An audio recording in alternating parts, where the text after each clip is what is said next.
परिभाषित नहीं किया जा सकता।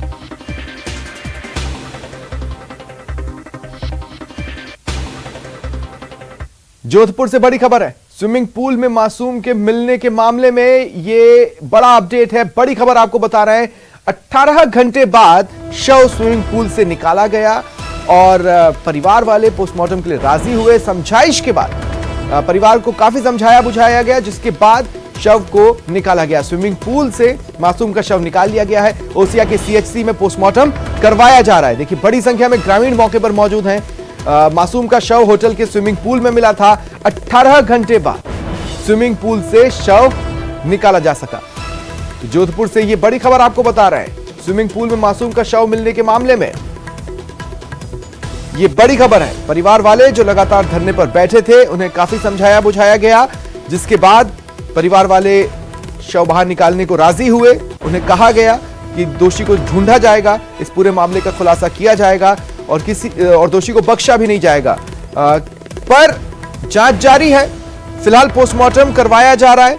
पोस्टमार्टम रिपोर्ट से कई बातें खुलकर सामने आएंगी। हालांकि पुलिस की प्रारंभिक थ्योरी क्या कह रही है, इस मामले में कुछ सामने नहीं आया है, लेकिन ये किस तरह का केस है, कुछ हद तक पोस्टमार्टम रिपोर्ट उस पर प्रकाश डालेगी। और इसी मामले में एक और बड़ा अपडेट सुनिए।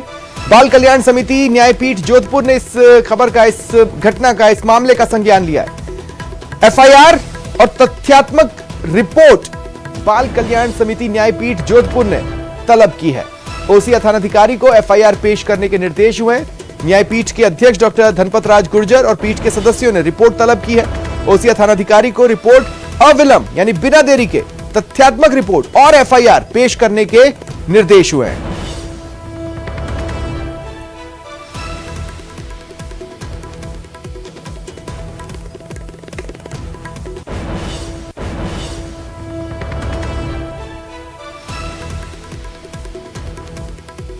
तो ये बड़ी खबर आपको बता रहे हैं।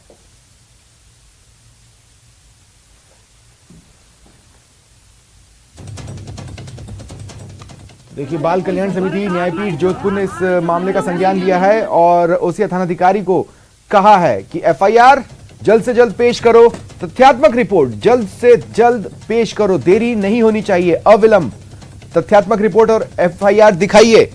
और देखिए, इस घटना से जुड़े कुछ अहम सवाल है जिनके जवाब सामने आना बेहद जरूरी है।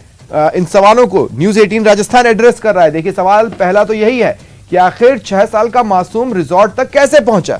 एक सामाजिक कार्यक्रम में परिवार शिरकत करने गया था, वहां से यह मासूम गायब हुआ और उसके बाद होटल के स्विमिंग पूल में उसका शव मिला। ऐसे में ये 6 साल का मासूम आखिर रिजॉर्ट तक कैसे पहुंचा? क्या मासूम के साथ रिजॉर्ट में कोई अनहोनी हुई? स्विमिंग पूल एरिया का सीसीटीवी क्या कहता है भी कि नहीं, चल रहा है कि नहीं, कहां है? यह भी एक अहम सवाल है। और आखिर स्विमिंग पूल में मासूम की मौत का राज क्या है? इस सवाल का जवाब पोस्टमार्टम रिपोर्ट के साथ सामने आ सकता है। ये घटनाक्रम था, इसमें पोस्टमार्टम करवाया कर जो अंतिम संस्कार हेतु बॉडी है वो परिजनों को सुपुर्द के लिए आगे विधिक कार्रवाई जारी है। इसमें निष्पक्ष अनुसंधान किया जाएगा और जो भी सरकारी सहायता है वो दिलाई जाएगी जितना जल्दी हो सके। पोस्टमार्टम रिपोर्ट के हवाले है। देखिए सोमनिल, अगर बात करें तो इस मामले में फिलहाल पुलिस के पास कोई थ्योरी दिखाई नहीं दे रही। उनके सामने सबसे बड़ा यक्ष प्रश्न यह है कि आखिर बच्चा होटल के अंदर कैसे पहुंचा और स्विमिंग पूल के अंदर कैसे पहुंच गया और कैसे उसकी मौत हुई है। सबसे बड़ी बात, सबसे पहले 2 अपडेट मैं बता देना चाहता हूं। इस मामले में जो ये बच्चे के शव मिलने के मामले में बाल कल्याण समिति की न्यायपीठ जोधपुर ने संज्ञान लिया है और मामले की एफआईआर और तथ्यात्मक रिपोर्ट जो है अविलंब मांगी है। और साथ ही जो न्यायपीठ के अध्यक्ष है डॉक्टर धनपत गुर्जर, उन्होंने एसपी ग्रामीण और ओसिया थाना अधिकारी को निर्देशित किया है कि जल्द से जल्द जो है तथ्यात्मक रिपोर्ट और एफआईआर पेश करें। इसके अलावा सबसे बड़ी बात की पुलिस की समझाइश जो है लगातार की जा रही थी। कल शाम से ये पुलिस लगातार समझाइश कर रही थी, उसका कहीं ना कहीं असर देखने को मिला और परिजनों ने जो है शव को ले लिया है और उसका जो है पोस्टमार्टम करवा दिया गया है। लेकिन सबसे बड़ा सवाल जो है वो ये है कि आखिर एक होटल के अंदर बच्चा पहुंच जाता है और एक ऐसा होटल जिसमें स्विमिंग पूल है, उसमें आने जाने वालों का रिकॉर्ड रखा जाता है, वहां पर जगह जगह पर सीसीटीवी कैमरे लगे होते हैं। क्या उन्हें कलेक्ट किया गया है, क्या उन्हें स्टडी किया गया है? दूसरा, जिस सामाजिक समारोह से ये बच्चा गायब हुआ, वहां पर भी हो सकता है वीडियोग्राफी चल रही हो या लोगों ने अपने स्तर पर किसी तरह के वीडियो बनाए हो जिसमें के किसी अंश में ये आता या जाता दिखाई दे। आखिर कुछ सवाल तो यही है कि वो गायब कैसे हुआ, किस मंशा से उसे लाया गया, वो होटल में एंटर कैसे हुआ, होटल में कब तक रहा, फिर स्विमिंग पूल एरिया में भी एक घटना का हो जाना। देखिए सोने, निश्चित तौर पर अगर बात करें तो सबसे पहला जो ये बता देना चाहता हूं कि जो होटल है उसके नजदीक ही जो है ये बच्चे का घर है, वहीं पे जो है सामाजिक कार्यक्रम चल रहा था।